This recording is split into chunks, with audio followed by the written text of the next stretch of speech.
This morning, I want to help you look at one of the most astonishing miracles that Jesus ever performed. Perhaps in a slightly different way than you've ever considered this particular miracle. And I want to take you back to this incident in the life of our Lord that happened some 2,000 years ago for a particular reason. I want to help you think about this astonishing miracle because I believe that it can help give us insight into some of the most heart-wrenching experiences that we may face in life. And I think it may help us answer some of the most perplexing questions that we wrestle with from time to time. The miracle that I'm talking about is recorded for us in the 11th chapter of John's Gospel. And I would invite you to open to that particular passage as we think about Jesus raising a man named Lazarus from the dead. I'm not going to take the time to read this entire chapter, but we will be reading large portions of this passage. It may be a while since you've considered this particular incident in the life of our Lord. So let me begin by telling you that the first 3 verses of this chapter give us some background information for the story that follows. John reminds us that there was this man named Lazarus who lived in the city of Bethany, about 2 miles from Jerusalem. And he had 2 sisters, one named Martha and one named Mary. And these sisters sent a message to Jesus. And that message said, verse 3, Lord, behold, he whom you love is sick.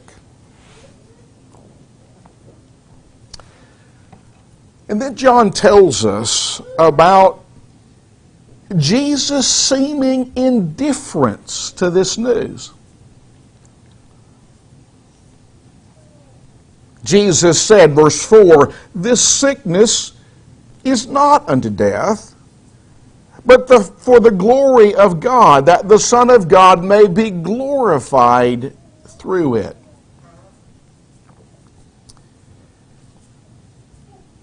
And then Jesus stayed right where he was for 2 more days. He didn't rush to Bethany to see this beloved friend that had meant so much to him in his life. He just stayed right there.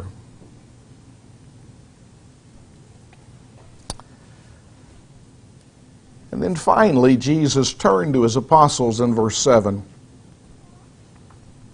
And he said, let us go to Judea again. Well, that was of concern to the disciples,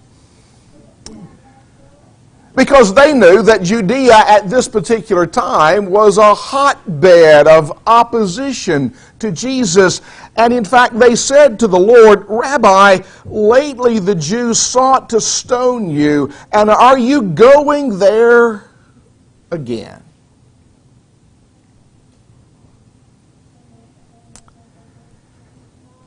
Well, Jesus replied, verse 9, are there not 12 hours in the day? If anyone walks in the day, he does not stumble because he sees the light of the world. But if one walks in the night, he stumbles because the light is not in him. And then Jesus tells the disciples in verse 11, our friend Lazarus sleeps, but I go that I may wake him up. Well, the disciples reply, Lord, if he sleeps, he will get well. John explains in the next verse that Jesus was speaking figuratively of Lazarus' death. And then Jesus plainly tells his disciples in verse 14, Lazarus is dead. And then he says, and I am glad for your sakes that I was not there, that you may believe. Nevertheless, let us go to him.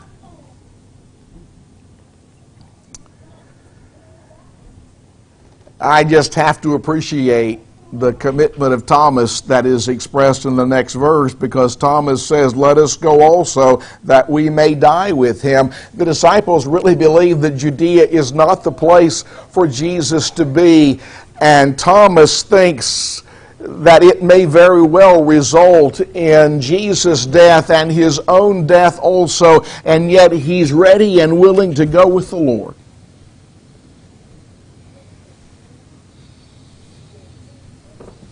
And so Jesus made the trip to Bethany. And he discovers that Lazarus had died 4 days earlier. He had been in the tomb for 4 days.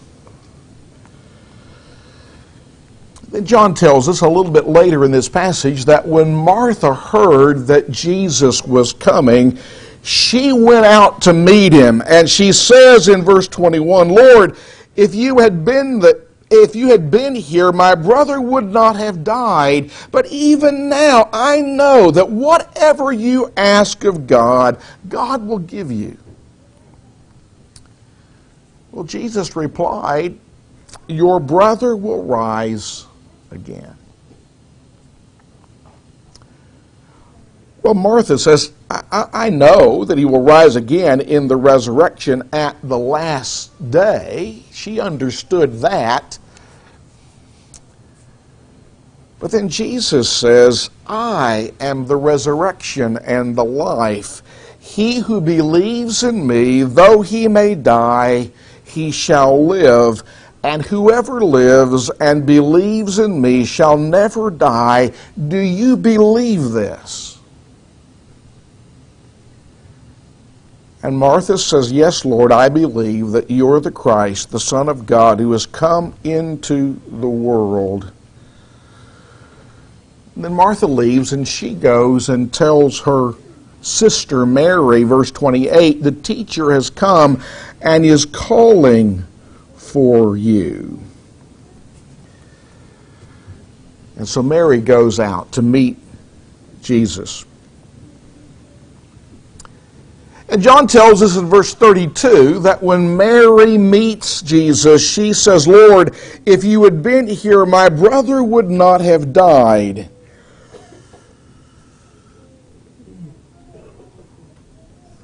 Jesus sees her weeping, and others who came with her are weeping. And John says that Jesus groaned in the spirit and was troubled. And he asked them, where have you laid him? And they said, Lord, come and see. And the Jews witnessing all of this say, see how he loved him. And some of them said, could not this man who opened the eyes of the blind also have kept this man from dying? And John tells us again that Jesus was groaning within himself. And he goes to the tomb, he goes to the cave where Lazarus is buried, and he instructs them to take away the stone. And Martha says, Lord, by this time there is a stench, for he has been dead 4 days. And Jesus replies, did I not say to you that if you would believe, you would see the glory of God? And they take the stone away, and Jesus prays to the Father, and he instructs Lazarus to come forth, and you know the rest of the story.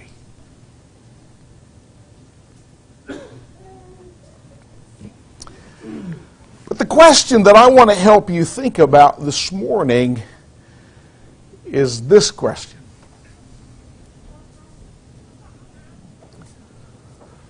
Why Lazarus died?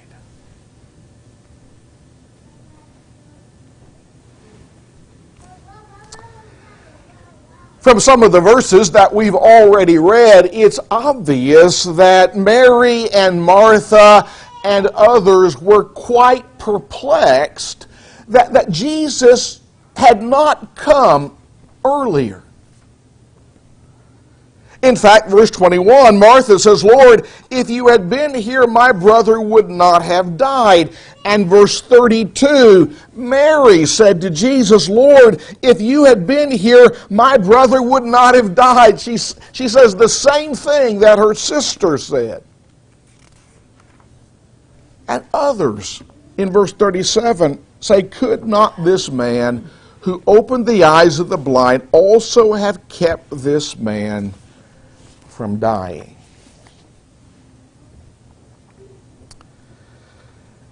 So the question that I'm asking each of us to think about this morning is probably a question that Mary and Martha and others asked themselves on this occasion. Why didn't Jesus come sooner? I've already mentioned the fact that when Jesus received the news that Lazarus was sick, he purposely delayed his journey. Why didn't Jesus heal Lazarus rather than allowing him to die?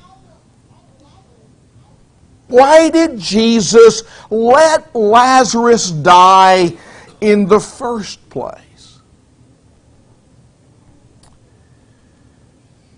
Well, to help you think about those questions,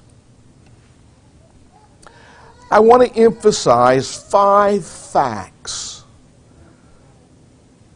about the death of Lazarus.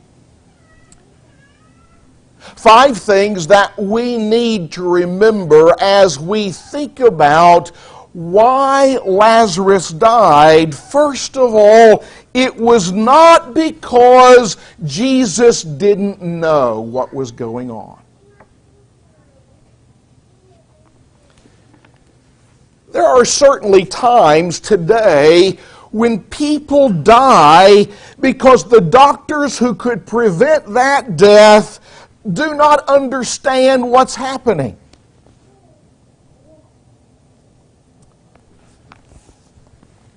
Kathy's brother John died. I think he was 22. Is that right, sweetie? And he got sick and he went to the hospital, and the doctors were treating him for one thing, and they found out later that it was some kind of meningitis, right?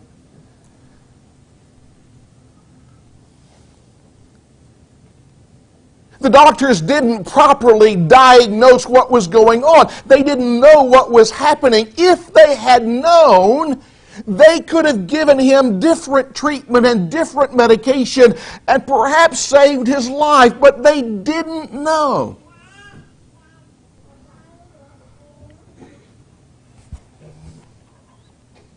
While it is certainly true that while Jesus walked among men, he was truly a man, but he was more than just a man. You see, his knowledge was not limited by space and time. We've seen evidence of that earlier in John's Gospel. In John chapter 1, when Jesus said to Philip, "Follow me," Philip went and found his friend Nathanael and said, "We have found him of whom Moses and the law and also the prophets wrote, Jesus of Nazareth, the son of Joseph." And Nathanael replied, "Can any good thing come out of Nazareth?" And Philip said, "Come and see." And Jesus goes and he says to Nathanael, "Behold, an Israelite indeed, in whom is no deceit." And Nathanael says, "How do you know me?" And the Lord said, "Before Philip called you, when you were under the fig tree, I saw you." You see, Jesus' knowledge of Nathanael was not limited by time and space, as is our knowledge today. And near the end of the second chapter of John's Gospel, John writes in verse 23, "Now when he was in Jerusalem at the Passover during the feast, many believed in his name when they saw the signs which he did. But Jesus did not commit himself to them, because he knew all men, and had no need that anyone shall testify of man, for he knew what was in man."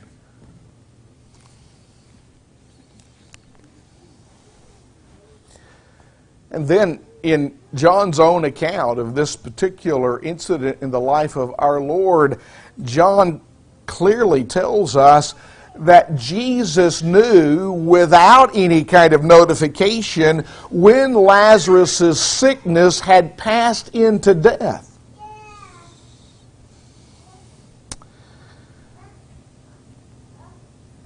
And so, my friends, Lazarus didn't die because Jesus didn't know what was going on.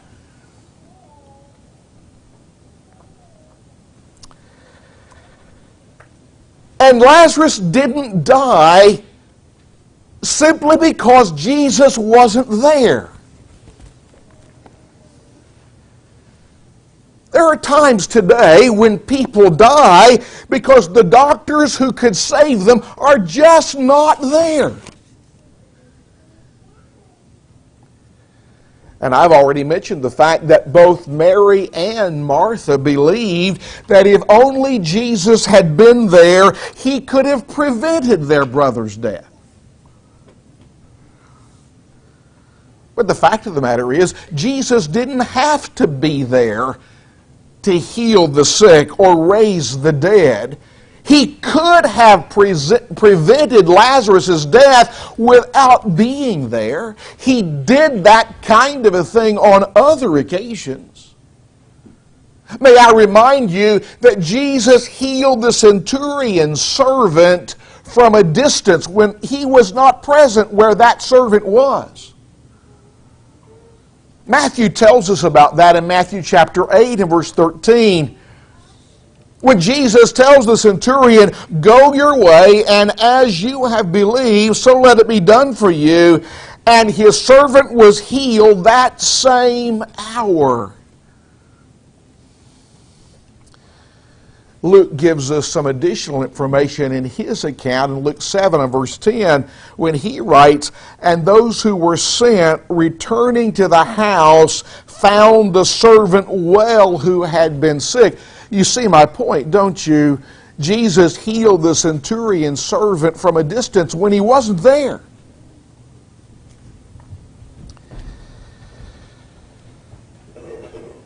And Mark tells us in Mark chapter 7, I'll not take the time to read that passage, that Jesus healed the Syrophoenician woman's daughter from a distance.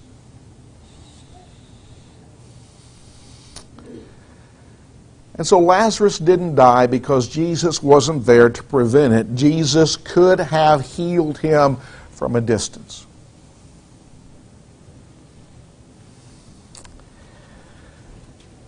And Lazarus didn't die because Jesus lacked the power to prevent his death.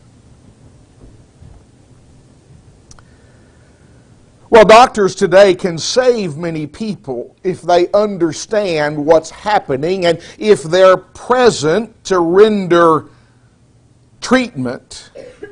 Sometimes none of that matters because they're just simply not able to prevent death.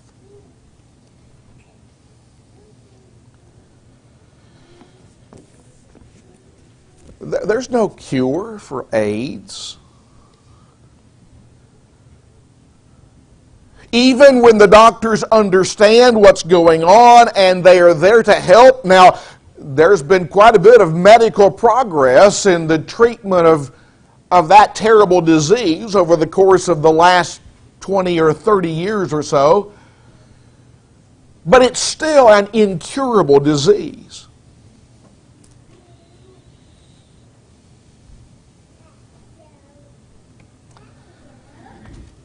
But if you're familiar with the gospel accounts of Jesus' life, you know that Jesus repeatedly demonstrated His power over all kinds of sickness and even over death itself. Matthew writes in Matthew chapter 4 and verse 23, he says with these words, "And Jesus went about all Galilee, teaching in their synagogues, preaching the gospel of the kingdom, and healing all kinds of sickness and all kinds of disease among the people." And then 5 chapters later, in chapter 9 and verse 35, Matthew writes, "Then Jesus went about all the cities and villages, teaching in their synagogues, preaching the gospel of the kingdom, and healing every sickness and every disease among the people." There was no sickness, there was no disease that Jesus did not have the power to heal.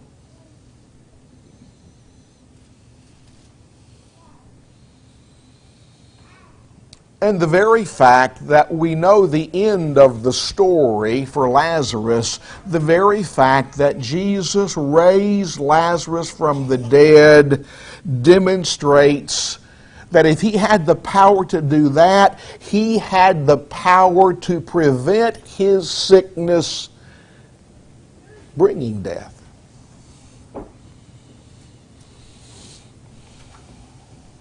Then Lazarus didn't die because Jesus didn't care.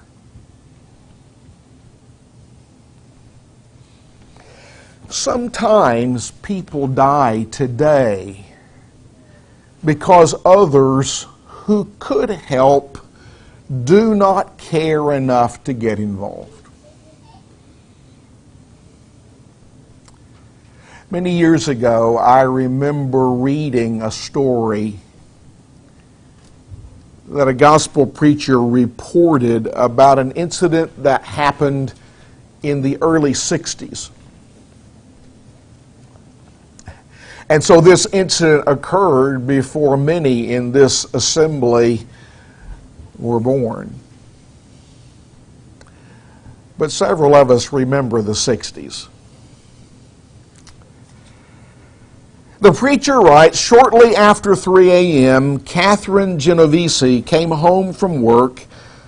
As she walked toward her apartment in the Queens section of New York City, a man came out of the darkness and attacked her with a knife. Her screams awakened the neighborhood. Lights flashed on, and a few windows opened in the apartment building across the street. The assailant left. The lights went out, and the windows closed. The man returned to his victim. Once again, the lights and windows responded, and the attacker drove away.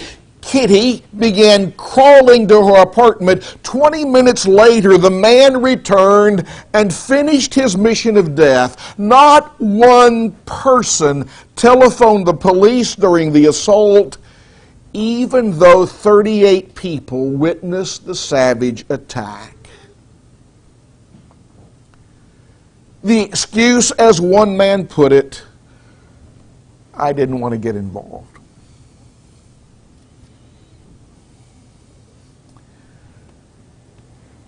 But that's not why Lazarus died. He didn't die because Jesus didn't care. In the note that Mary and Martha sent to Jesus, that note said, "Lord, behold, he whom you love is sick." Mary and Martha knew that Jesus cared for Lazarus.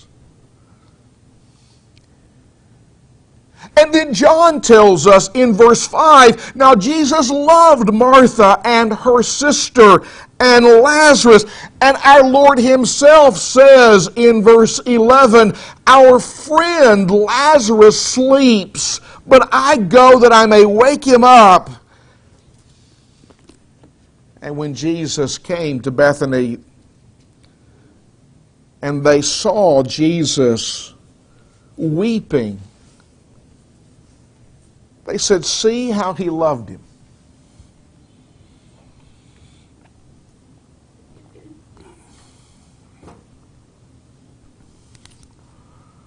And Jesus' feelings for the feelings of others is clearly demonstrated in this story. Why did Jesus weep?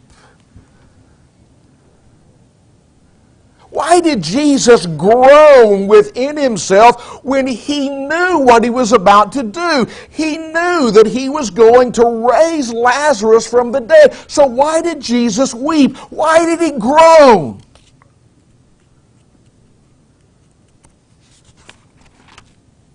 I think it's because he cared about Mary and Martha and the others who were weeping.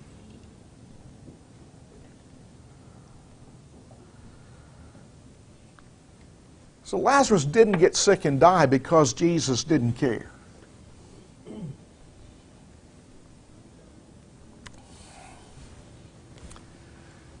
And Lazarus didn't die because there was no reason.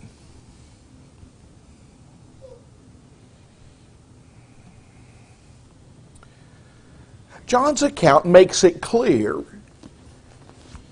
that God allowed Lazarus to get sick and to die so that Jesus could accomplish an important purpose through his resurrection.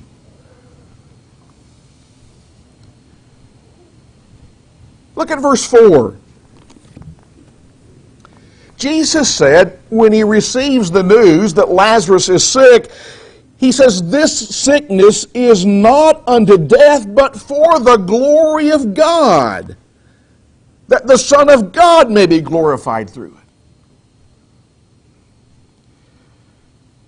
it." And then in verse 15, Jesus later says, "And I am glad for your sakes that I was not there, that you may believe. Nevertheless, let us go to him." And then down in verse 42,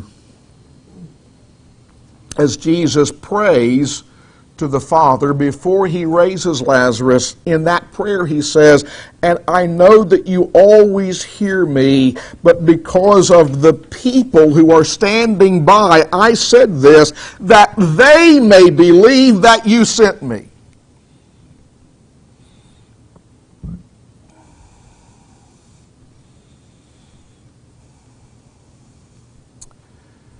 And John tells us that after Jesus raised Lazarus, there were many who did believe. Verse 45, "Then many of the Jews who had come to Mary and had seen the things Jesus did believed in him."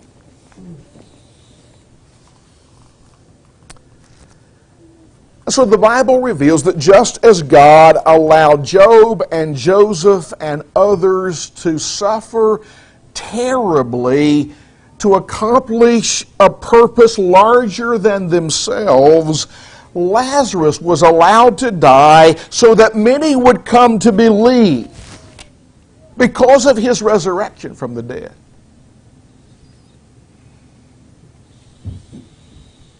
In fact, John explains the purpose of his gospel in chapter 20, verses 30 and 31, a passage that you are very familiar with. John says, "And truly Jesus did many other signs in the presence of his disciples, which are not written in this book, but these are written, that you may believe that Jesus is the Christ, the Son of God, and that believing you may have life in his name." And so, Lazarus didn't die because Jesus didn't know, because he wasn't there, because he lacked power, because he didn't care, because there was no reason. That's not why Lazarus died.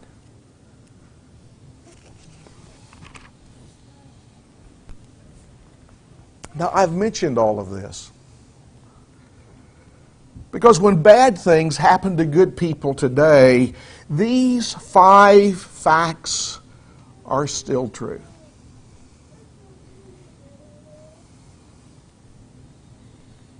It's not because God doesn't know. And it's not because he's not there. And it's not because he doesn't have the power to stop it. It's not because he doesn't care. And it's not because there's no reason.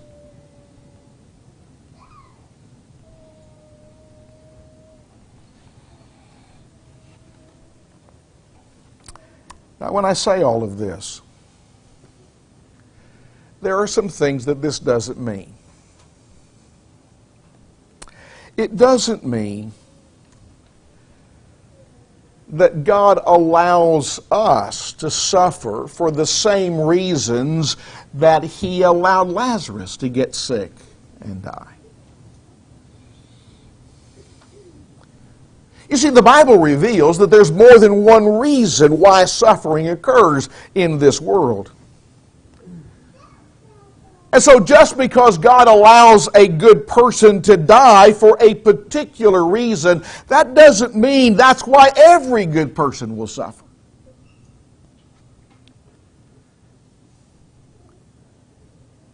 But we can be sure that there is always a reason why God allows bad things to happen to good people.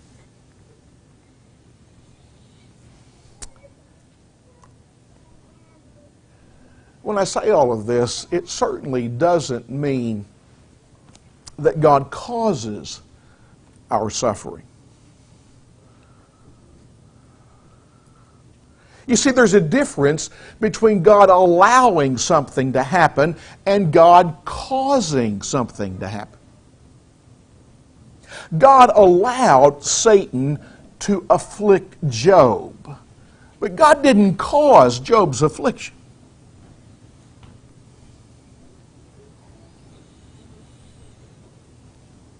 God allowed Adam and Eve to sin, but he didn't cause their sin. I hope you can see my point. And so although the Bible reveals that at times in the past, God has not only allowed things to happen, he's even caused suffering to happen, that doesn't mean that all of the suffering that occurs is caused by God.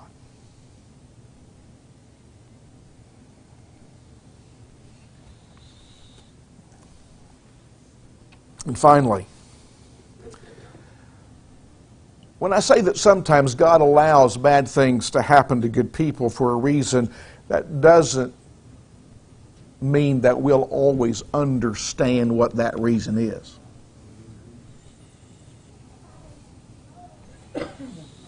Mary and Martha and others didn't understand Jesus' reason for allowing Lazarus to die until later. But the fact that they didn't understand the reason early on, that doesn't mean that there's no reason.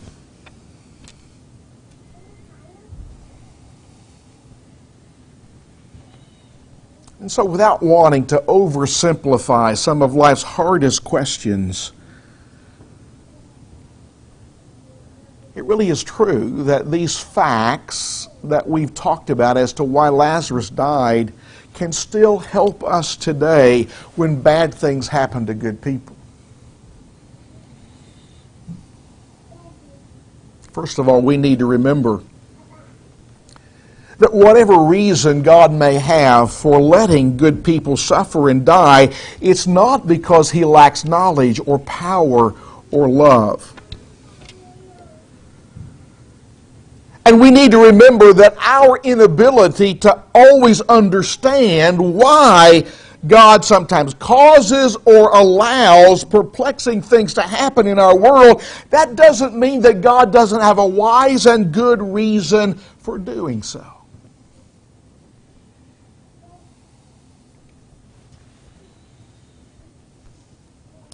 And brethren, that means that we must not allow what we don't know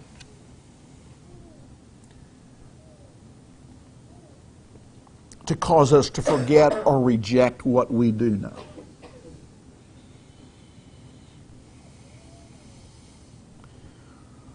Martha is a wonderful example of someone who, though perplexed by what she didn't understand, she was still able to hold on to what she did understand. She understood that her brother would be raised in the resurrection on the last day. And sometimes, as that old hymn suggests, we just have to acknowledge farther along we'll know all about it. Farther along we'll understand why.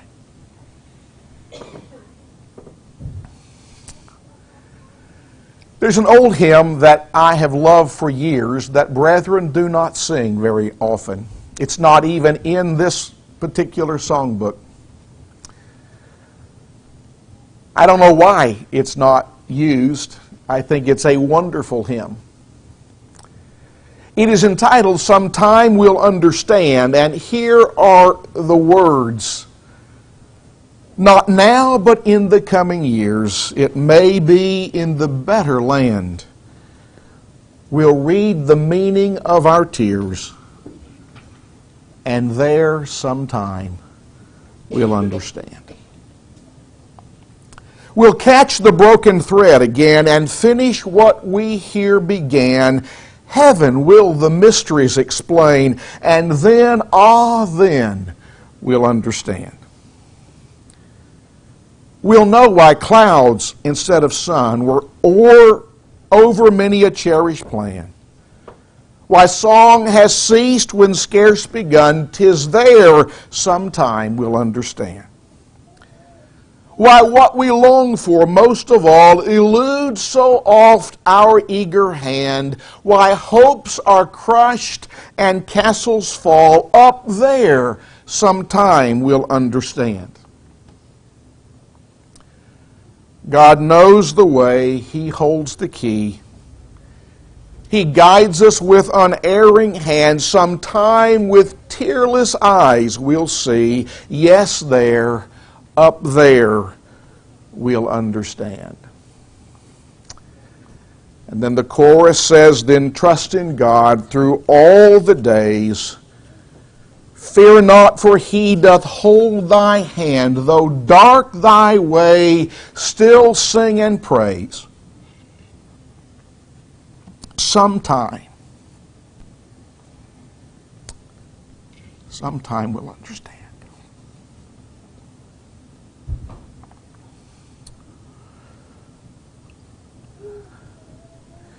You know, of course, that this sermon is not just about why Lazarus died.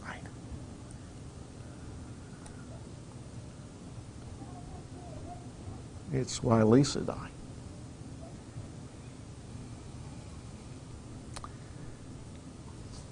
And it's about why James and Rochelle Glass's little grandbaby died.